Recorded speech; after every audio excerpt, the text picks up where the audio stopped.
ini masih angka sementara ya. Dan bersumber dari AP, sampai pukul 7 waktu Indonesia Barat per 7 November 2024, Harris meraih 226 electoral votes, sedangkan Trump meraih 295 electoral votes. Kita dengar deklarasi kemenangan Trump berikut ini. And every citizen, I will fight for you, for your family, and your future. Every single day I will be fighting for you, and with every breath in my body, I will not rest until we have delivered the strong, safe, and prosperous America that our children deserve and that you deserve. This will truly be the golden age of America. That's what we have to have. Menteri Investasi dan Hilirisasi, Kepala BKPM Rosan Roslani berharap posisi unggul Donald Trump di Pilpres 2024 bisa membawa dampak baik bagi hubungan Indonesia dengan Amerika Serikat.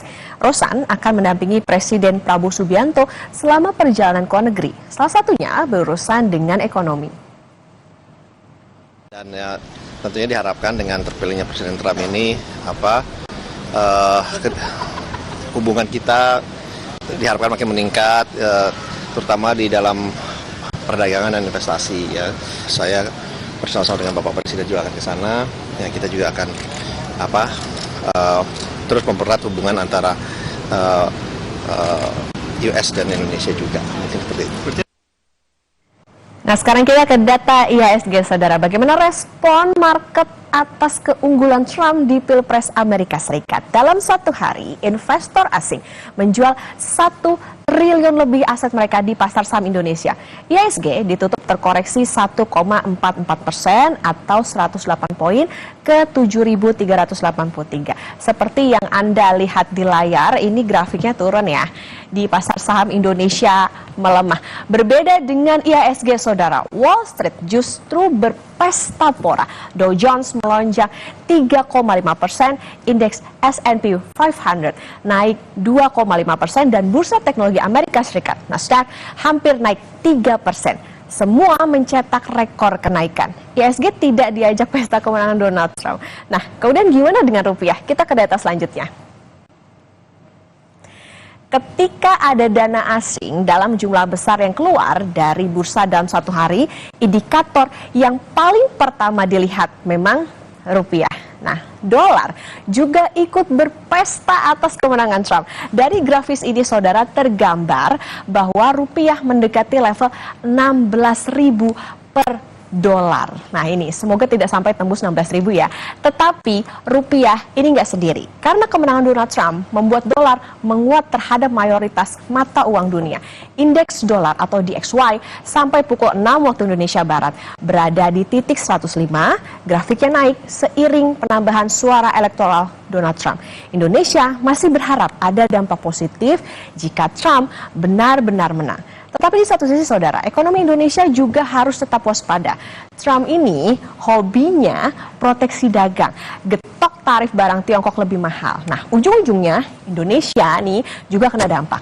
Apa sih visi dan resiko saat Donald Trump menang? Kita ke data berikutnya. Nah, ini dia nih. Apa visi Donald Trump ketika menjadi Presiden Amerika Serikat? Yang paling terkenal adalah ini, Tax Cut and Job Act di tahun 2017. Nah, saat itu Trump juga memangkas pajak korporasi dari 35% menjadi 21%.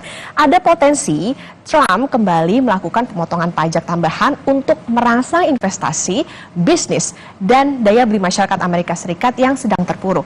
Di kemenangan hampir 8 tahun yang lalu, Make America Great Again, America First adalah moto Trump. Arahnya proteksionisme dagang. Trump mau melindungi industri dalam negeri Amerika dan menekan defisit perdagangan, terutama dari negara pesaingnya, yaitu Tiongkok. Nah, bisa jadi barang asal Tiongkok akan kena getok lagi dengan tarif yang lebih mahal. Trump juga dikenal dengan pro bunga rendah. Ini dia, saudara, untuk memantik daya beli dan juga ekonomi Amerika Serikat. Tetapi dari semua kebijakan ini ada resiko yang besar yang menghadang, yaitu inflasi. Tarif impor menyebabkan kenaikan harga di level konsumen yang lebih tinggi. Diskon pajak juga berpotensi menyebabkan pemerintah Trump akan menderita defisit anggaran.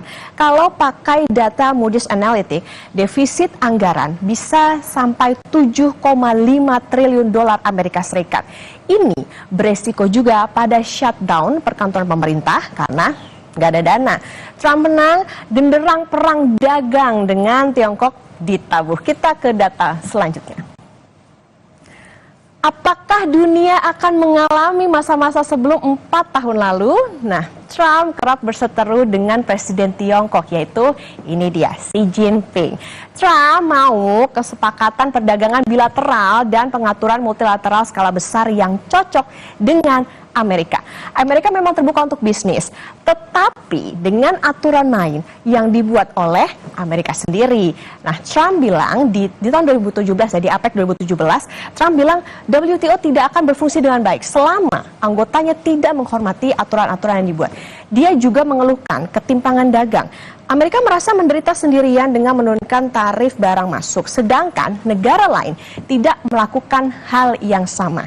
Indo-Pasifik menjadi cara pandang Trump dalam geopolitik Amerika di Asia. Apa kata Presiden Tiongkok Xi Jinping kala itu? Nah, kalau pakai bahasa sederhana, ya Amerika nggak bisa pakai aturan main sendiri lah kalau petanya adalah mekanisme pasar global. Globalisasi tidak bisa diubah. Xi Jinping juga mendukung konsep perdagangan multilateral karena lebih adil bagi negara-negara tertinggal. Mekanisme pasar juga dianggap mampu menggairahkan investasi internasional. Gitu singkatnya. Meski kalau dibedah saudara, banyak banget ya kebijakan ekonomi yang perlu dimitigasi oleh Indonesia atas risiko dampaknya. Sejumlah warga Beijing, Tiongkok menyatakan prihatin atas kemenangan Donald Trump sebagai Presiden Amerika Serikat. Respon khususnya diutarakan warga ibu kota Beijing. Beberapa di antara mereka khawatir bahwa Trump akan membawa dampak negatif bagi hubungan geopolitik dengan Tiongkok. Meski mereka tetap berharap ada fleksibilitas yang bisa menekan konflik dagang. 那就比这个哈里斯加官人要狠得多了，对吧？那可能就是说我们就是还是要，因为贸易战就是从特朗普开始的，这特朗普再上台了，他不会放过中国的，所以说呢，这个肯定对我们中国有影响，包括对中国经济、对我们老百姓的生活，甚至包括我们这个老百姓的这个出具啊，或者国家的交往啊，肯定都会受到影响。 他这种经济啊、政治啊，我感觉从以前的来讲，确实对中国也不大很友好。但是呢，从目前我们中国这种发展的实力啊、经济来讲，他们肯定会有一些收敛的。 Usai jeda, saudara, Kompas Bisnis akan kembali dengan informasi data Pusat Pelaporan dan Analisis Transaksi Keuangan atau PPATK menunjukkan ada masyarakat yang menghabiskan 70% gajinya untuk bermain judi online.